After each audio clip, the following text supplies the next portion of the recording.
আমরা ইতিমধ্যে দেখেছি আমাদের বাংলাদেশের সেনাবাহিনী পলিটিক্সের মধ্যে নতুন করে একটি বয়ান জন্ম দিয়েছে। উনি বলেছেন ডিসেম্বরে নির্বাচন হতে হবে। বাংলাদেশের সেনাবাহিনীর এই কথা বলার এখতিয়ার নাই। সেনাবাহিনী ক্যান্টনমেন্টে থাকুক, বাংলাদেশের জনসাধারণকে তারা আয়নাঘরে রেখেছিল, গুম করেছিল, খুন করেছিল, সেগুলো বিচার প্রক্রিয়ায় না গিয়ে যখন আমরা একটি সংস্কার প্রক্রিয়ার মধ্য দিয়ে একটি নতুন বাংলাদেশ বিনির্মাণের পথযাত্রা শুরু করেছিলাম, সেটা বাধাগ্রস্ত সৃষ্টি করার জন্য বিভিন্ন বক্তব্য দিয়ে যাচ্ছে। গত 15 বছরে আমরা দেখেছি ক্যান্টনমেন্টের রোডগুলো অনেক প্রশস্ত চওড়া হয়েছে, উঁচু উঁচু দালান উঠেছে, বড় বড় বিল্ডিং উঠেছে, কিন্তু তাদের কাছে কোনো আমরা অস্ত্র দেখি নাই। তাদের প্যাডগুলো অনেক ভারী হয়েছে বসে বসে, তাদের আমরা মার্চ করতে দেখি নাই, বিভিন্ন মহড়াগুলো দেখি নাই। আমরা তাদেরকে আহ্বান জানাবো, রাজনীতিতে আপনারা কোনো মেডলিং করতে আসবেন না, কিন্তু কোনো বিশৃঙ্খলা সৃষ্টি করলে জনতার আদালতে আপনাদের বিচারের কাঠগড়ায় মুখোমুখি হতে হবে। গত 15 বছরে আমাদের বিভিন্ন যে ফোর্সেস গুলো রয়েছে, আর্মি, বিজিবি, পুলিশ, অনেক বাহিনী দ্বারা হিউম্যান রাইটস ভায়োলেশন হয়েছিল।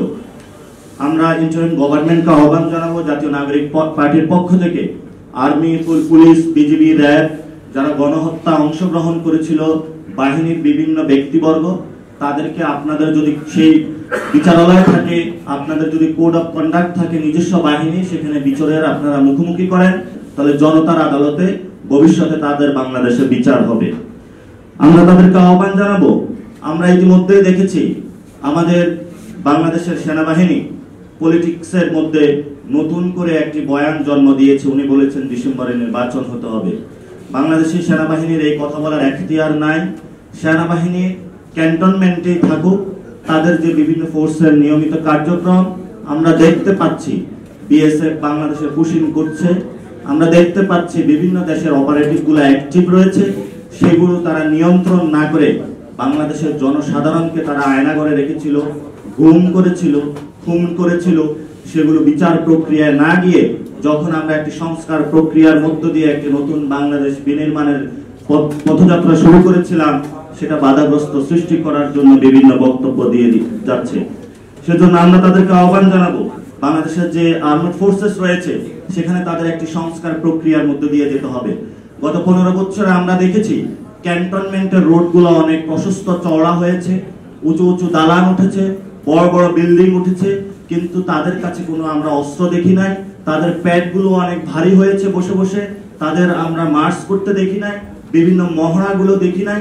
আমরা তাদেরকে আহ্বান জানাবো, জনগণের আপনারা সৈনিক, জনগণের পক্ষে আপনাদেরকে থাকতে হবে, এবং জনগণের পক্ষে যদি লড়তে হয় আপনাদেরকে নতুন বিশ্ব মঞ্চে যে কলা কৌশলগুলো এসেছে, নতুন নতুন সেই জায়গাগুলো রপ্ত করে আপনাদের সেই জায়গায় আপনারা প্রশিক্ষিত হন। রাজনীতিতে আপনারা কোনো মেডলিং করতে আসবেন না।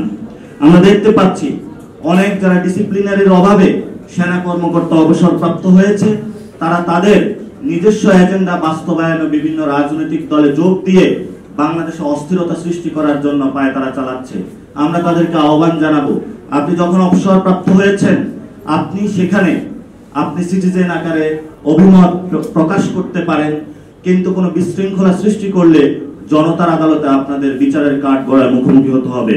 সেখানে আমরা দেখতে পাচ্ছি মেধার ভিত্তিতে পদোন্নতি না দিয়ে বিভিন্ন জায়গায় দলীয় এজেন্ডা এখন এই পদ বেচা বিক্রি হয়েছে। আগামীতে ক্ষমতায় কে আসবে সেই ভিত্তিতে এখন এই লাইন আপ তাদেরকে ধরা হয়েছে। আমরা সেই ফোর্সেসের যারা প্রধান রয়েছে তাদেরকে বলবো, মেরিটোক্রেসির ভিত্তিতে নিয়োগ মেধা চালু করুন। যদি না করেন তাহলে বাংলাদেশের যে জননিরাপত্তা, বাংলাদেশের যে গণরক্ষা, সেটা ভেঙে পড়বে। আমরা জাতীয় নাগরিক পার্টির পক্ষ থেকে দেশবাসীকে আহ্বান জানাবো, আমাদের গণপ্রতিরক্ষা অনেক দুর্বল হয়ে পড়েছে। সেই ক্ষেত্রে গণপ্রতিরক্ষা কিভাবে আরো মানোন্নয়ন করা যায় আপনারাও সজাগ থাকবেন। যদি কোনো যুদ্ধ আসে সেই যুদ্ধের জন্য প্রস্তুত থাকবেন।